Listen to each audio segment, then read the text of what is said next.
सभी को मेरी तरफ से नमस्ते। ये जो वीडियो है ये है वॉइस का। इंग्लिश ग्रामर के अंदर जो वॉइस है उसका टॉपिक है एक्टिव एंड पैसिव वॉइस। तो डायरेक्टली मैं ये टॉपिक इसलिए बना रही हूँ क्योंकि किसी को चाहिए था, इसलिए कि उसकी हेल्प हो जाए। अदरवाइज मैं पहले बाकी टॉपिक बनाती फिर ये बनाती। आज की इस वीडियो के अंदर सिर्फ 10 क्वेश्चन रहेंगे। मैं लाती रहूंगी जैसे जैसे मुझे लगेगा कि ये एग्जाम के लिए जरूरी है। तो अभी ये जो वॉइस तुम कर रहे हो ना, तो इसको ना ऐसे, ये सबसे सूखा टॉपिक होता है, सही बताऊं मुझे लगता है, क्योंकि पेपर के अंदर सबसे कम टाइम इसी में लगता है इसको सोल्व करने में। पर कभी भी जल्दबाजी मत करना। हमेशा तुम्हें लगे कि ये ऑप्शन सही है फिर भी डबल चेक करके आना। अगर तुमने 2 सेकंड के अंदर आंसर निकाल दिया, क्योंकि सिर्फ वर्ब देख के आंसर निकाला जा सकता है, अगर ऐसा तुम्हें मिलता है फिर भी डबल चेक करना, चारों ऑप्शन देखना कि क्या प्रॉब्लम है, किस वजह से तुमने ये ऑप्शन चूज किया। सीरियसली बाद में फिर एक एक नंबर ही ये ऐसे लगता है कि उस टाइम पे जल्दी ना कर रहा होता। तो शुरू करते हैं ये जो वीडियो है हमारा। तो वॉइस का जो हमारा पहला क्वेश्चन है, the waiter filled the glasses with water. अब ना एक चीज ना ध्यान रखना, तुम जब भी वॉइस करोगे तो जरूरी नहीं है हमेशा तुम्हें एक्टिव वॉइस ही मिलेगा और तुम्हें उसको पैसिव में ही लिखना है। कभी कभी यहाँ पे पैसिव वॉइस मिल जाता है और उसको एक्टिव में बनाना होता है, ठीक है। और बहुत बार ऐसे भी होता है कि यहाँ पे इंस्ट्रक्शन मेंशन नहीं होती, सीधा ऐसे लिख देते हैं कि चेंज द वॉइस, तो अब भाई घूमते रहो नदिया में, तो वो वाली चीज है। तो जो ये सबसे अच्छा और सबसे सूखा टॉपिक है, बस जल्दबाजी मत करना, चारों ऑप्शन को ध्यान से करते हुए चलना। अब है water field, waiter filled the glass with water. ठीक है, तुम्हें कुछ नहीं करना। करना क्या है, तुमने ये ना वर्ब है वो चेक करनी होती है। वर्ब यहाँ पे क्या है, सेकंड फॉर्म। जब सेकंड फॉर्म होती है तो हम इसको पास्ट में ही चेंज करेंगे, तो क्या हो जाएगा, वोज वर थर्ड फॉर्म, ये हो जाएगी। तो वोज वर थर्ड फॉर्म जहां पे भी है वो ऑप्शन रख लो, बाकी काट लो। तो देखो पहले में नहीं है तो ये गया, ठीक है। तो अब सबसे सीधा तरीका यही होता है छांटने का उत्तर। तो यहाँ पे अब 3 ऑप्शन ऐसे दे रखे हैं, बोझ वर वाले। अब इधर एक चीज और ध्यान से देखो, जो वोटर है उसको हम गिन नहीं सकते, अनकाउंटेबल होता है। अनकाउंटेबल के साथ जो वर्ब है हम सिंगुलर लगाते हैं, तो ये ऑप्शन भी चला गया। तो अब ये 2 ऑप्शन रह गए हैं। अब इसमें से सही कौन सा है, तो भाई सही कौन सा होगा तुम देखो। जो हमारा ऑब्जेक्ट हम उसको आगे लेके आते हैं, तो ऑब्जेक्ट हमारा है द ग्लासेस, तो ग्लासेस आगे आ जाएगा। तो ये सिर्फ एक ही ऑप्शन में है, बी ऑप्शन में। इसके साथ एक और चीज ध्यान रखना, ऐसे भी हो सकता था कि यहाँ पे भी ग्लासेस लिख देता और वर्ब यहाँ पे सिंगुलर ही रख देता। अब ग्लासेस हमारी जो सब्जेक्ट है वो प्लूरल है, तो प्लूरल ही हेल्पिंग वर्ब लगेगी, है ना। तो वो एक ही ऑप्शन में दे रखी है, बी ऑप्शन में, तो ये ऑप्शन सही हो जाएगा, ठीक है।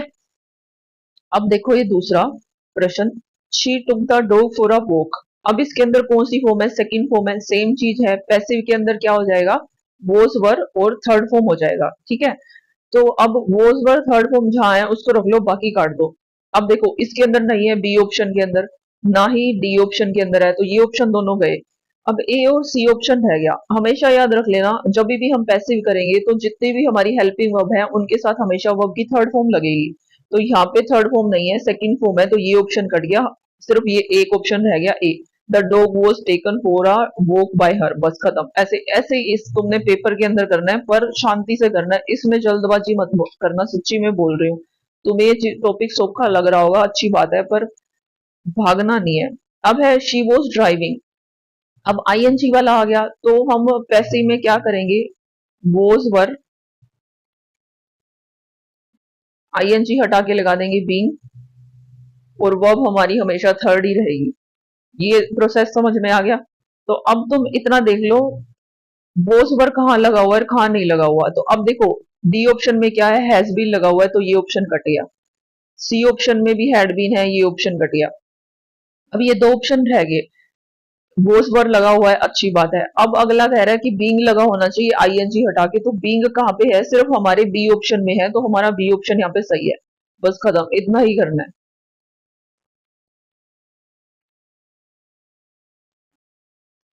अब नेक्स्ट है, they will laugh at you. तो अब है विल। जो हमारा जो मॉडल है ना, वो मॉडल सेम टू सेम रहता है। जो भी हमारा मॉडल रहेगा, मॉडल के साथ क्या लगेगा, पैसिव के अंदर बी प्लस थर्ड फॉर्म लग जाएगा। तो मॉडल के साथ बी प्लस थर्ड फॉर्म जहां जहां है ना, वो हमारा ऑप्शन है, अदरवाइज उसको काट दो। अब विल को हम कैन में नहीं चेंज करेंगे, ना ही में चेंज करेंगे, ठीक है।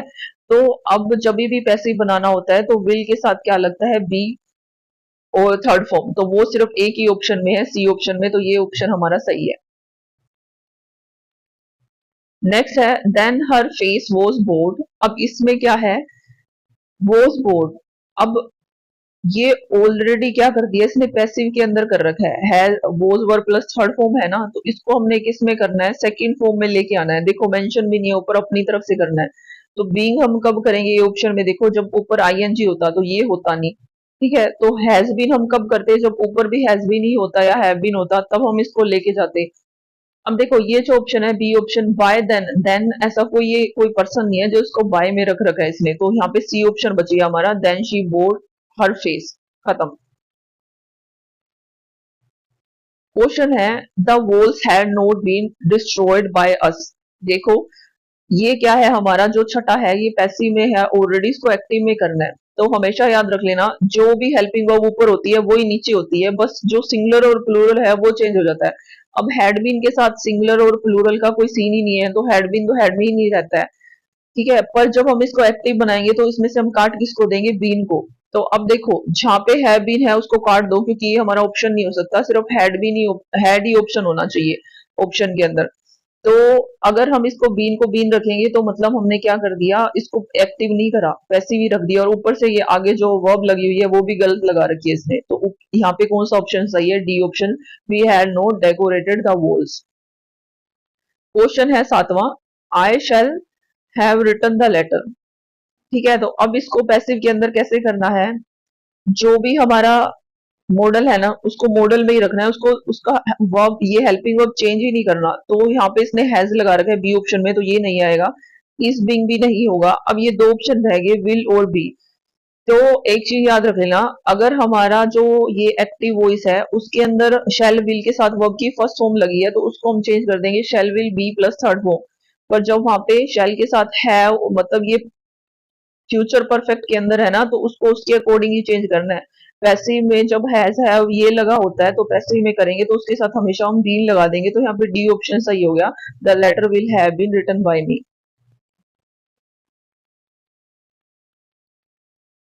क्वेश्चन है we must endure what we can't cure. तो अब इसको कैसे करोगे तुम, we must endure what we can't cure. तो अब जो है ना हमारा कैन नोट का कैन नोट ही रहेगा, हम इसको चेंज नहीं करेंगे। ये सिर्फ नरेशन के अंदर होता है कैन का कुड, पैसिव के अंदर नहीं होता है एक्टिव वॉइस के अंदर। तो ये दोनों ऑप्शन कट गए, अब ये दोनों ऑप्शन रह गए। जब भी तुम्हें मैंने बताया है कैन के साथ वर्ब की जब फर्स्ट फॉर्म लगी होती है तो ये एक्टिव के अंदर, तो जब हम पैसिव बनाते हैं तो बी कैन, मतलब जो model be plus third form ये हो जाएगा। तो जहां पे भी ये है वो हमारा ऑप्शन सही है, तो ये ऑप्शन सिर्फ हमारा इसके अंदर बी ऑप्शन में ये सही है, तो ये बी सही होगा क्योंकि मस्ट।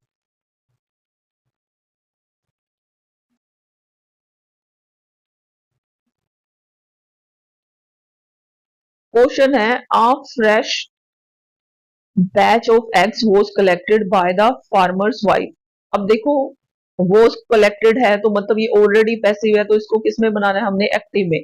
जब वॉज वर थर्ड फॉर्म है तो जब एक्टिव बनाएंगे तो वो सेकंड फॉर्म में हो जाएगा, तो जहां सेकंड फॉर्म है वो हमारा ऑप्शन सही है। तो अब देखो ए ऑप्शन के अंदर क्या है, वॉज कलेक्टिंग, नो ये नहीं चाहिए हमें। आगे है डी ऑप्शन के अंदर कलेक्टेड वर्ब लगी हुई है, सेकंड फॉर्म है, ठीक है ये मिल गया। उसके बाद जो सी ऑप्शन के अंदर है हैड कलेक्टेड है, नहीं गलत। उसके बाद विल बी कलेक्टिंग, गलत। पास्ट को पास्ट में ही रखना है, कहीं और नहीं लेके जाना, तो यहाँ पे बी ऑप्शन हमारा सही हो जाएगा। अब ये जो 10वां प्रश्न है ना, ये आज का अंतिम प्रश्न है। तो इसके बाद ना मैं तुम्हें कुछ दूंगी तो उसको भी तुम नजर में डाल लेना, ताकि ये वाले प्रश्न तुम्हारे गलत ना हो जाए जो इन्फिनेटिव वाले होते हैं। हमेशा याद रख लेना जब भी टेंस के अंदर इन्फिनेटिव आता है ना तो उसी को ही चेंज करा जाएगा। ये जो बाकी जो हमारा टेंस है वो चेंज नहीं होगा, बस हेल्पिंग वर्ब चेंज होती रहेगी। जैसे ये देखो, they are going to build a new airport near the old one.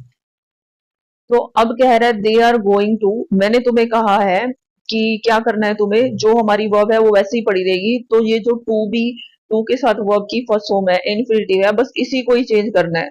तो इसको चेंज किसने करना है? इन्फिनिटी में टू प्लस वर्ब की फर्स्ट फॉर्म लगती है, जब इसको हम पैसिव में चेंज करेंगे तो क्या बन जाएगा ये? To be third form. ठीक है, तो जहां पे भी ये है वही हमारा आंसर है। देखो, तो ये आंसर सिर्फ ए ऑप्शन के अंदर है, तो ए ऑप्शन हमारा सही है। पर ना एक चीज याद रख लेना।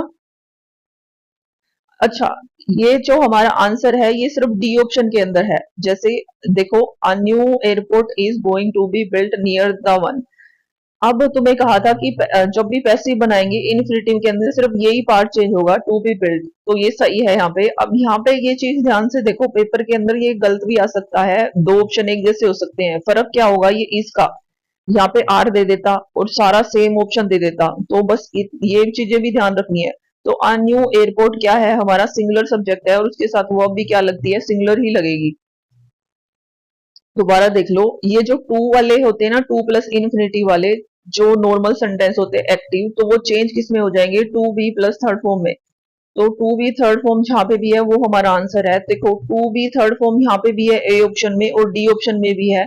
पर इन दोनों में अंतर क्या है? यहाँ पे जो हमारा गोइंग है ना, इसके आगे हेल्पिंग वर्ब भी नहीं लगी हुई, ये जो यहाँ आर लगी हुई है। पर जो यहाँ पे है सब एकदम परफेक्ट है, हेल्पिंग वर्ब भी लगी हुई है, हमारा पैसिव भी बना हुआ है। तो डी ऑप्शन के साथ हम जाएंगे। तो अब मैं तो तुम्हें सेंटेंस दे रही हूँ, तुम उनको देखो और कॉपी में नोट कर लेना। ये वाला उतारो, ये इन्फिनिटिव के हैं, इसको तुम देखो ये क्या कहना चाह रहा है। फिर तुम्हें जो मैंने अभी बोली है ना वो सारी बात तुम्हें समझ में आएगी। इसके आगे और भी है, वो भी दिखाती हूँ।